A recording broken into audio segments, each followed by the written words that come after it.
Dober dan, to je N1 studio. Kar ni in ni konec silovitih neurij v tem poletju. Bičejo nas po več dni zapored in čaka nas še ena nevarna noč. Burno bo tudi v torek čez dan. S tem, da sanacija po preteklih neurjih še zdaleč ni zaključena. Zato je tudi danes potekal poseben sestanek vseh pristojnih služb s predsednikom vlade Robertom Golobom. Bo torej pomoč lahko prišla hitreje in kaj nas čaka v naslednjih urah? Bodo res neurja še močnejša kot prejšnji teden? Direktno sestanka na vladi je v naš studio prišel vršilec dolžnosti generalnega direktorja uprave za zaščito in reševanje gospod Leon Behin. Dober dan, dobrodošli. Dober dan. Prek video povezave pa je z nami tudi meteorolog z Agencije za okolje Anže Medved. Dober dan, tudi vam. Dober dan. Začniva pa midva, gospod Behin. Slišali smo premierja Goloba na novinarski konferenci. Cilj je torej, da bi pomoč na prizadeta območja, ki jih je tokrat zares veliko, začela prihajati hitreje. Kako bo torej država to omogočila in kaj je trenutno morda pri tem največja ovira? Ja, dejansko lahko rečemo, da smo v zadnjih 2-3 mesecih vzpostavili zelo dober in učinkovit sistem vračila tako imenovanih intervencijskih stroškov. To je zelo velika korist za lokalne skupnosti in vse sodelujoče reševalne enote, kar pomeni, da praktično lahko v 2 mesecih ali pa mesecu pa pol občine dobijo že vsa sredstva, ki so jih založile oziroma bi jih želela plačati za stroške, ki so nastale v samem obdobju intervencije oziroma še kakšen dan po intervenciji. Vedno se je pa zatikalo pri tako imenovanem sanacijskem programu, ki se je naredil na podlagi ocene dejanskih stroškov in pa škode, ki je nastala na terenu. Sami postopki ocenjevanja škode ponekod trajajo tudi več mesecev, zaradi tega, ker je potrebno ugotoviti dejansko stanje kulture in podobno. In če seveda potem prištejemo še vse tiste sprejemanja na vladi, plačila je dejansko prihajalo do izplačil po večjih mesecih, pol leta, včasih tudi po 9 mesecih. In v vsem tem času so seveda, predvsem, če govorimo o lokalnih skupnostih, same zalagali denar oziroma nekateri projekti niti niso stekli, s tem se je samo še povečevala nevarnost za ljudi in tudi stroški. Danes na vladi smo predstavili oziroma na tej skupini pri premierju smo predstavili vse, kar smo se pogovarjali in dogovorili v zadnjih dnevih po dogodkih v prejšnjem tednu. In ključna zgodba vsega tega je, da se pripravi spremembo zakona o odpravljanju posledic naravnih nesreč in da ne čakamo več končnih ocen, ampak se izdelajo hitre delne ocene na podlagi stroškov in ocene občin. V konkretnem primeru, če govorimo o občinah, in da se takoj na podlagi tega že izdela program nujnih ukrepov za odpravo in zmanjšanje nevarnosti za ljudi, kar pomeni, da bi občine lahko prejele sredstva bistveno hitreje, kot jih prejemajo danes. Lahko govorimo o enakih časovnih rokih, kot velja za intervencijske stroške oziroma v obdobju recimo enega meseca po sprejetju tega delnega programa. Je to torej to, kar ste se danes na vladi dogovorili, kar je v bistvu v petek predlagalo tudi Združenje občin Slovenije? Oni so predlagali spremembe zakona o odpravi posledic naravnih nesreč in zagotovitev dodatnih sredstev v okviru sklada za podnebne spremembe. Obenem so pozvali k preusmeritvi sredstev iz načrta za okrevanje in odpornost na področju civilne zaščite in gasilstva. Ste torej njihovim predlogom v celoti sledili? Sledilo se je, bom rekel tako, in predlagalo se je že nekaj časa dejansko zagotovitev sredstev iz proračunske rezerve. To je najhitrejša možnost in tudi ne vpliva na neke posebne programe. V primeru uporabe programa za podnebne spremembe je seveda potrebno sprejeti spremembe programe vsakokrat in v primeru tako nepredvidenih dogodkov je to relativno zahteven material, zaradi tega se v tem trenutku nismo za to na hitro odločili, ampak je to predmet pogovorov v prihodnje za neko srednjeročno obdobje, kajti ta rešitev, ki smo jo predlagali, je veliko hitrejša. Kar se tiče pa načrta za okrevanje in odpornost, danes ni bilo govora, pa tudi v teh zadnjih 3 dnevih ne. In tako kot je povedal premier, gre za bistveno daljše časovno obdobje do leta 2026. Lahko pa z veseljem povemo, da v tudi dopolnjenem načrtu za okrevanje in odpornost ostajajo povsem vse vsebine, ki smo jih že uvrstili v načrt za okrevanje z področja zaščite in reševanja z naslova prilagajanja podnebnim spremembam, kar pomeni, da tako od opreme kot posebnega sredstva odziva in komunikacije, kar bo bistveno izboljšalo odziv in je to sigurno zelo pozitivno. Kako sanacija po Sloveniji poteka trenutno? Na Koroškem smo videli tudi pripadnike Slovenske vojske v teh dneh. Prizadetih je zdaj že v bistvu okoli 160 občin od 212, torej to je bistveno več kot 2/3. Lahko podate že morda tudi kakšno oceno škode, kje je najhuje? Ja, dejansko je te zadnje neurje, če ga gledamo, ki traja od prejšnjega ponedeljka 17. skoraj da brez prekinitev, do sobote, zdaj imamo napoved še praktično danes po noči, jutri in se ostalo zgleda, da se bo vse skupaj potegnilo nekje na 10-12 dni. Res, mi upamo, da se vsaj število občin ne bo povečalo. Škoda je res velika. Najbolj prizadete občine so predvsem na Koroškem, Črna, po obsegu zelo katastrofalna občina Vojnik, tudi Dobrna, predvsem v tem predelu, tudi pomurske občine še od prej. Tako da praktično so gorenjske, recimo tudi, težko govorimo, kje bo največja škoda, ker je to neurje zelo specifično od kraja do kraja.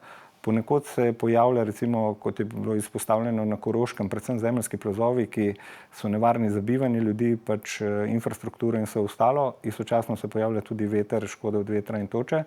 Po drugoti imamo recimo istočasno poplave, kot je v Vojniku, veliko razkrivanje streh, več kot 100 objektov razkritih tudi za točo.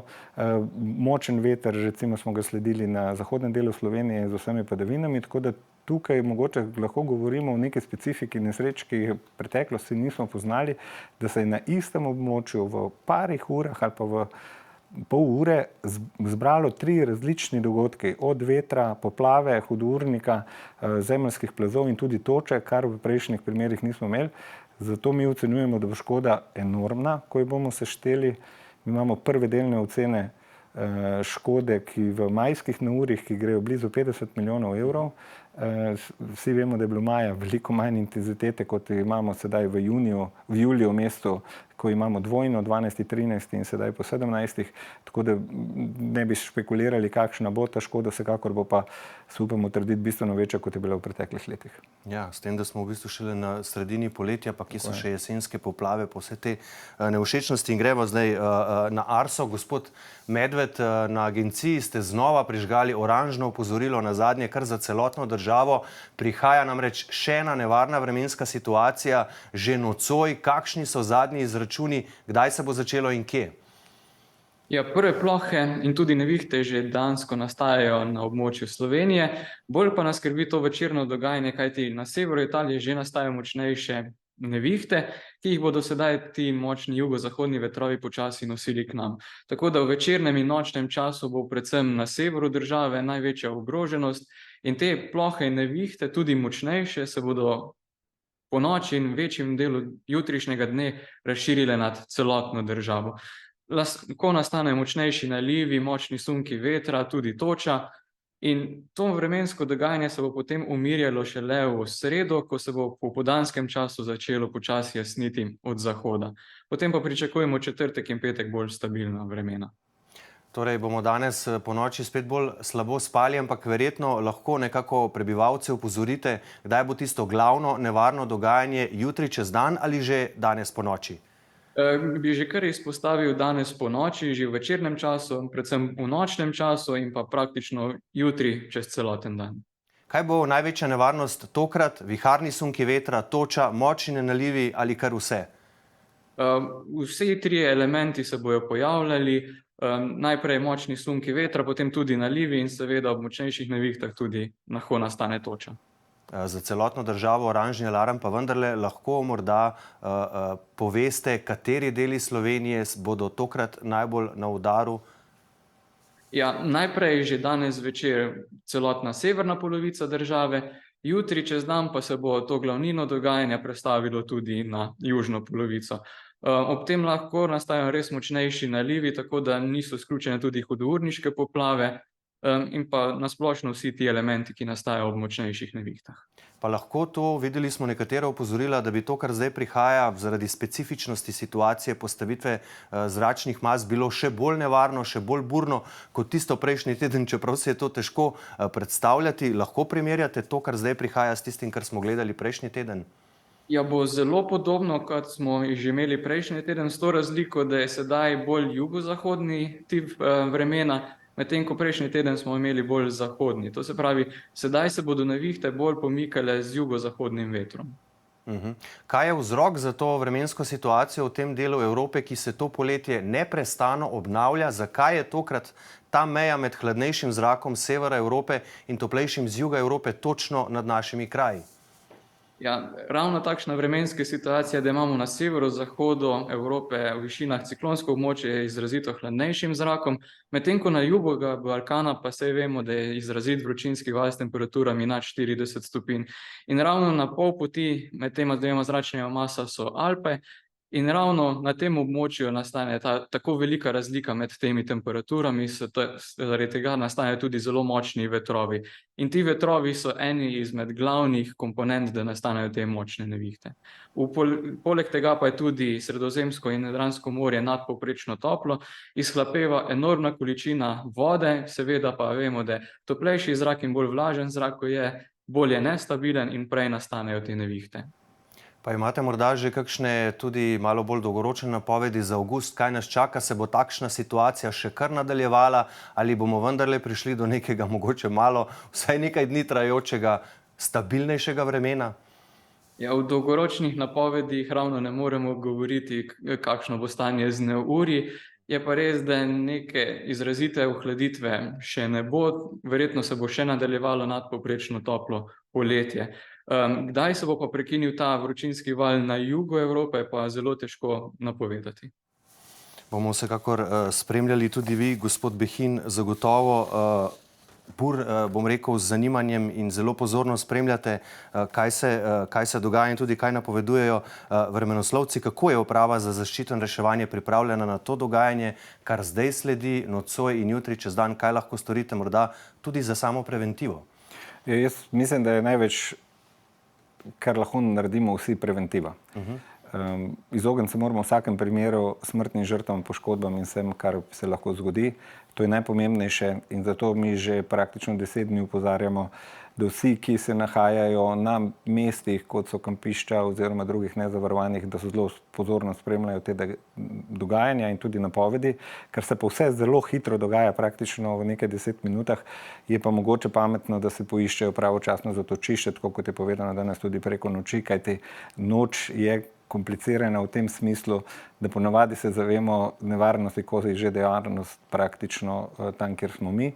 Na Upravi za zaščito in reševanje seveda skozi vse to obdobje smo skupaj z regijskimi izpostavami, štabi in vsem ostalim praktično stalno na terenu z svojimi enotami, robe in vsega ostalih, kar potrebujemo, od vreč, nastanitvenih kapacitet, postelj, obrokov in vsega ostalega imamo dovolj, tako da iz tega ni problemov in predvsem apeliramo na preventivo ljudi in v tej priložnosti seveda bi pozval vse, da se obrnejo na našo spletno stran, kjer se tudi da dobiti zelo dobre napotke, kaj delamo v primeru toče, kako se ravnamo v primeru vodotokov, kaj ob drugih neurjih, zaradi tega, da ne počnemo nekih stvari, kot je zaščita naših jeklenih konjičkov ali pa vsega ostalega ob točah in vsem ostalim, ker s tem res izpostavljamo življenje sebe, pa tudi izlete v gore, obiske in vse ostalo.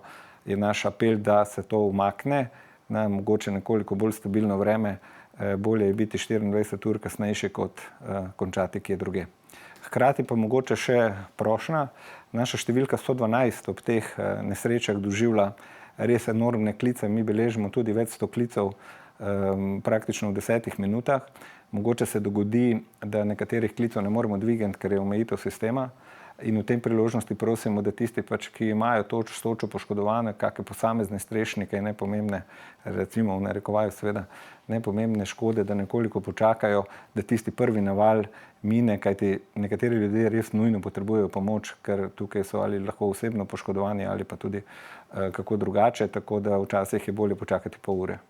Ja, je pa v bistvu verjetno tudi za vas težko, sploh glede na to, da se v bistvu vsaj ta zadnja neurja, zdaj, ki smo jih imeli, pojavljajo na res številnih območjih. Niso omejena samo na nek del Slovenije ali na Prekmurje ali Koroško, Primorsko, Gorenjsko, kakorkoli, ampak dejansko lahko zadanejo katerikoli del. Kaj pa recimo s potmi? Recimo včeraj sem se sprehajal po domačem kraju, ki je še vedno kar precej opustošen od sredinega neurja prejšnji teden in še vedno nad sprehajalnimi potmi recimo visijo veje, ki so se odlomile, pa še niso odstranjene. Skratka, ali ne bi bilo morda smiselno tudi ljudem svetovati, da dokler vse te nevarne razmere ne minejo, da ne hodijo po gozdovih, sploh ne, ampak tudi ne po sprehajalnih poteh, ki recimo so še kakšna nagnjena drevesa, ki morda še niso razžagane, odstranjeni in tako naprej. Kaj svetujete tudi ne nazadnje lokalnim oblastem v takih situacijah, ali ne bi bilo smiselno, da se take stvari, take poti zaprejo? Ja, dejansko ste sami povedali en zelo pomemben moment. Več 100 tisoč kubikov je poškodovanega drevja v gozdu, ampak mogoče še bolj kot v gozdu, tudi v urbanih in parkovnih površinah. Nekatere lokalne skupnosti, ne nazadnje recimo Ravne na Koroškem, so se odločili za zapiranje kompletnih parkov, dokler se ne posanirajo zadeve. To je seveda zelo priročen ukrep, za katerega sem prepričan, da bodo vsi tisti sprehajalci in uporabniki te površine razumeli, da je potreben čas, da se mora tudi vreme umiriti, kajti tudi za posredovalce ali pa za gozdarje ali pa druge, ki čistijo te površine, ne moreš iti v času največje nevarnosti in je potreben določen čas, da se sanira. Ta sanacija bo sigurno potekala tudi po umiritvi še vsaj en teden, 14 dni, zato tega seveda zelo previdno.